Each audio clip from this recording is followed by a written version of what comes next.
Hay historias que duelen. Hay historias que despiertan una pregunta que no se va. ¿Y si todo fue una mentira? ¿Y si el cadáver en el ataúd real no era del rey, sino de un doble? ¿Y si la corona que todos lloraron seguía viva, escondida, controlando las sombras mientras el mundo lo creía muerto? Esta es la historia prohibida de un rey que eligió desaparecer antes que morir por traición. Un hombre que sacrificó su identidad para salvarse del veneno en su copa y del puñal en la espalda. Esta es la historia del monarca que fingió su muerte y se convirtió en leyenda. En los archivos ocultos de la biblioteca de Tournai se conserva un fragmento de un manuscrito sin autor. Un texto que los historiadores llaman apócrifo, pero que durante siglos ha sido susurrado por los pocos que conocen su existencia. En él se cuenta cómo el rey Vladislao, soberano de un reino montañoso entre la vieja Polonia y Hungría, fue víctima de una traición tan profunda que su única salida fue desaparecer de su propia historia.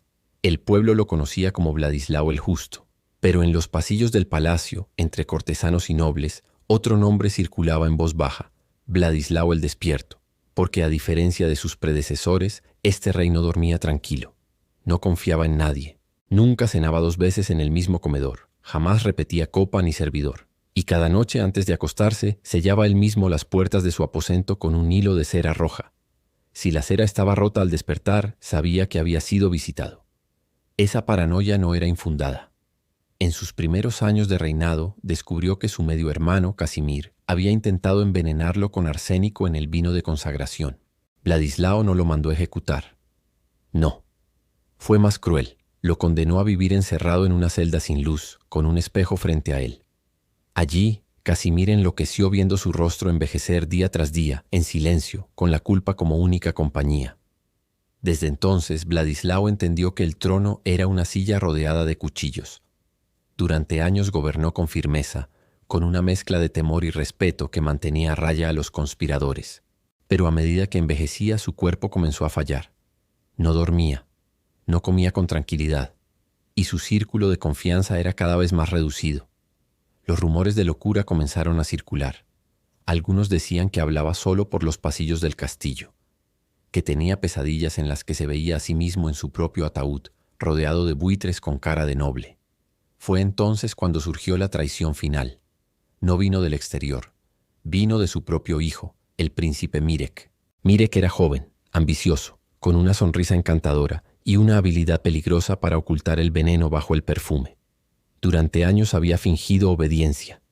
Había asistido a consejos reales, escuchado en silencio, aprendido los secretos del reino.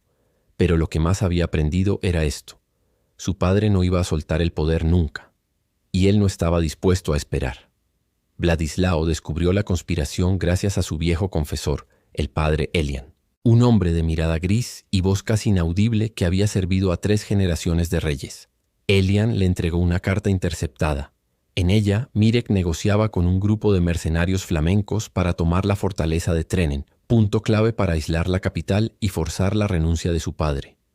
Había también menciones a la reina, madre del príncipe, y a varios miembros del Consejo Real. El rey no dijo una palabra. Solo bajó la mirada y murmuró: entonces, todo está perdido. Pero no iba a morir. No iba a entregar su corona. No sin una última jugada. Durante semanas fingió estar más débil. Hizo correr la noticia de que sufría fiebre alta, delirios e incluso parálisis parcial. Los médicos reales fueron sobornados para declarar que el monarca tenía los días contados. El reino se preparó para una transición pacífica, o eso creían. En secreto, Vladislao ordenó preparar un doble.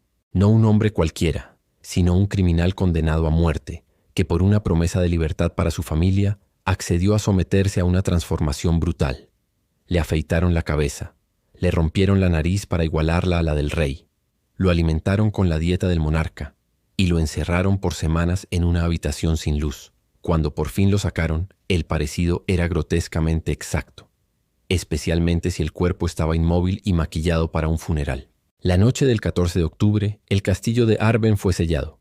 Solo 5 hombres sabían lo que iba a ocurrir: el rey, el padre Elian, 2 guardias de confianza y el verdugo que suministró el veneno letal al doble. Vladislao murió en su cama a las 3 de la mañana. Su hijo fue llamado al amanecer. Lloró. Abrazó el cuerpo frío. Juró gobernar con honor. Todo según lo planeado. 3 días después se celebró el funeral. El ataúd cerrado. Los ciudadanos arrojaban flores. Mirek fue coronado. La reina lloraba de pie. Y nadie sospechó. Pero mientras el reino enterraba a su monarca, Vladislao cruzaba en secreto la frontera sur, disfrazado de monje con la cabeza rapada y la espalda encorvada. Viajó durante días sin mirar atrás, sin hablar. Comía poco. Dormía en establos.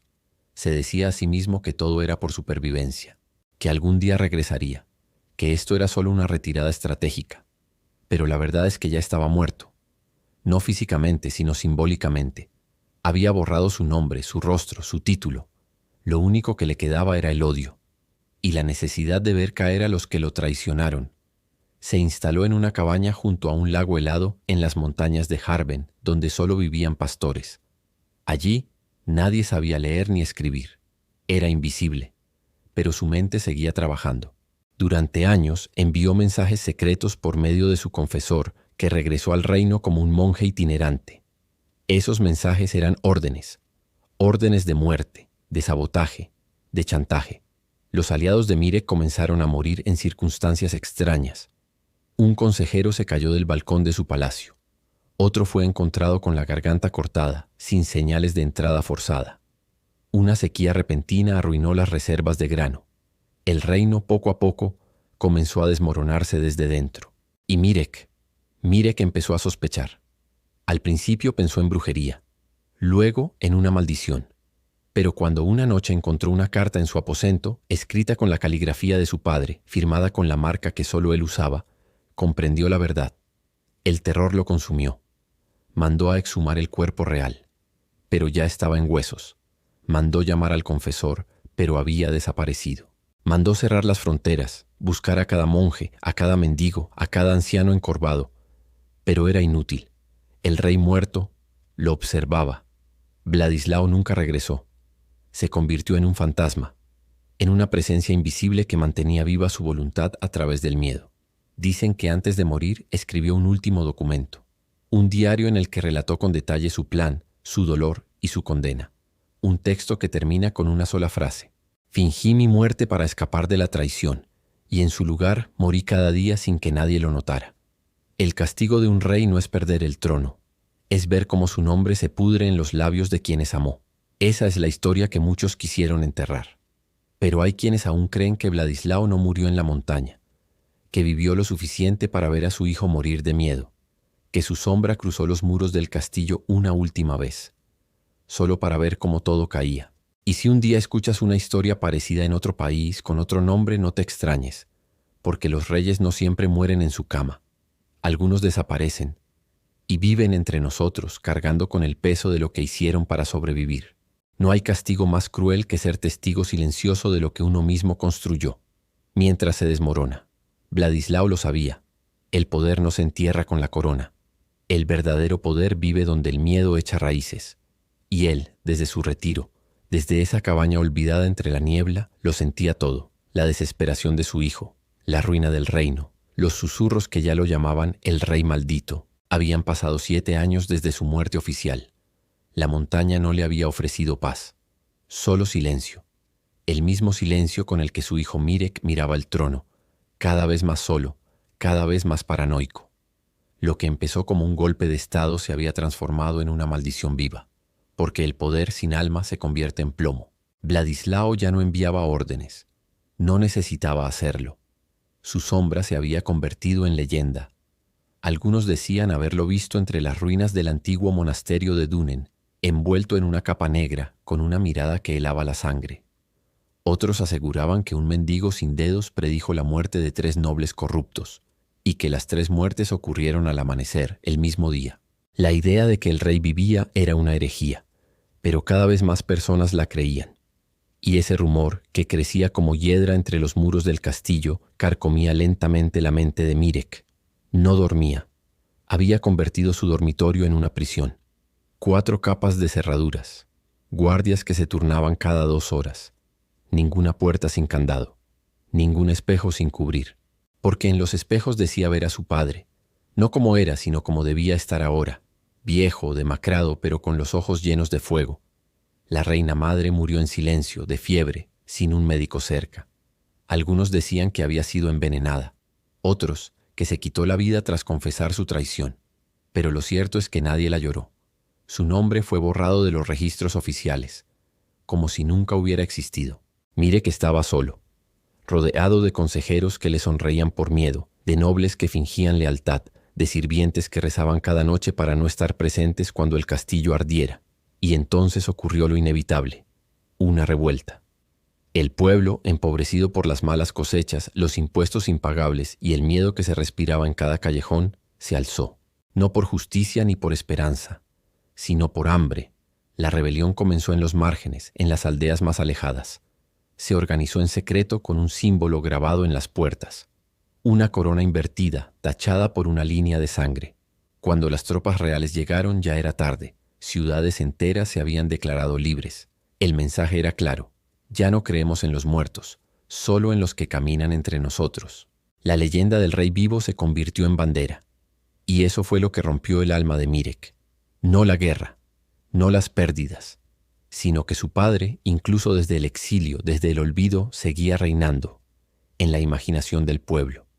Desesperado, el joven rey tomó una decisión absurda. Ordenó profanar la tumba de Vladislao y mostrar el cadáver al público. El cuerpo fue exhumado bajo el canto de salmos apagados. El pueblo se reunió en la plaza central. Los sacerdotes intentaron ocultar el hedor con incienso, y cuando el ataúd fue abierto, la decepción fue absoluta. No había huesos reales, solo cenizas, y un cráneo humano deforme con una mandíbula quebrada. Los rumores se convirtieron en certeza. Ese no era Vladislao. El cadáver era falso. El rey había mentido. El hijo había usurpado. La revuelta se convirtió en incendio. Mirek huyó del palacio, disfrazado de soldado, con el rostro cubierto y las manos temblorosas. Durante semanas vagó por los caminos, escuchando su propio nombre convertido en insulto. Lo buscaron, lo ofrecieron como recompensa, pero nadie lo halló, porque alguien más lo encontró primero.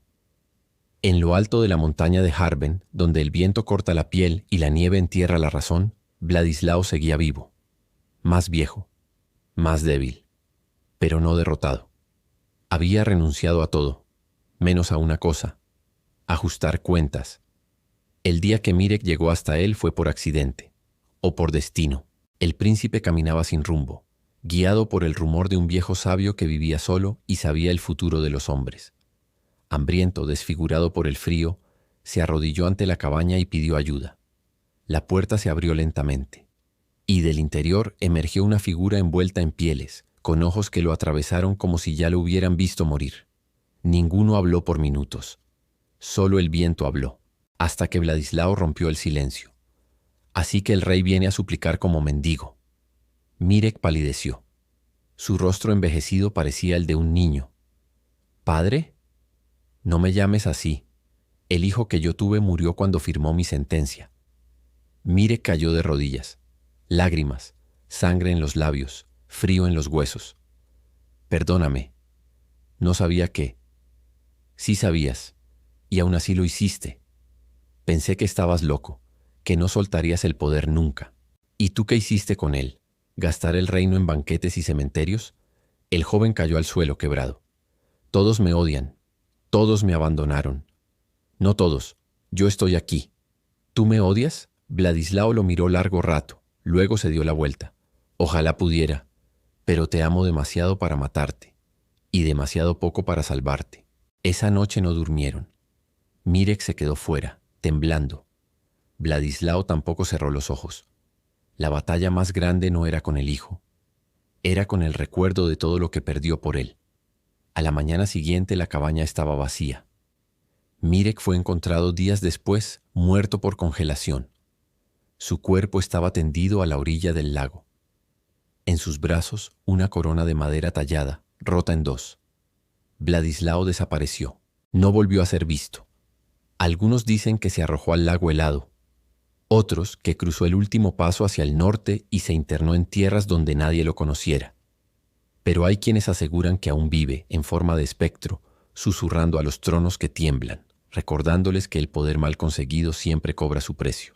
El reino cayó en manos del pueblo. Se abolió la monarquía.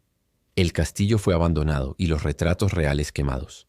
Solo una habitación fue preservada intacta, el antiguo despacho de Vladislao. Nadie se atrevía a entrar, porque cada tanto, al caer la noche, se escuchaban pasos, el sonido de una pluma contra el papel y una voz ronca murmurando nombres que ya no existen.